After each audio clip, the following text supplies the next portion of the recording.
Well, when you call 911, you hope that EMS crews who respond know what they're doing, right? The annual Northwest Region EMS Conference is a way for these emergency professionals to get recertified so they can properly serve their communities. They come to not only refresh and relearn good practices in any emergency, be it a drowning, hypothermia, asthma, or stroke.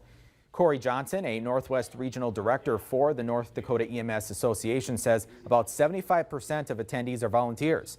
It takes hundreds of hours to get their certification, and then they have to recertify every 2 years, which takes 20 to 60 hours, depending on which EMS profession it is. This isn't your normal volunteer assignment. You know, it's not something you can say, okay, every Saturday I'm going to, go down to this place and I'm going to volunteer for a couple hours.